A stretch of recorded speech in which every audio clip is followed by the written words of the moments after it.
లోకము ఇవ్వలేని సమాధానం, లోకము ఇవ్వలేని ఘనత, లోకము ఇవ్వలేని ఆనందం దేవుడు మీకు శాశ్వతంగా తన కుమారుని ద్వారా ఇచ్చాడు.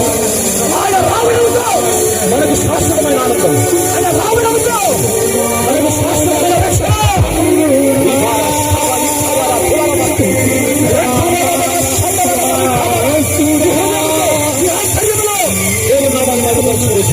పరలోక దేవుడి సన్నిధి మన మధ్యలో దిగి ఉన్నది.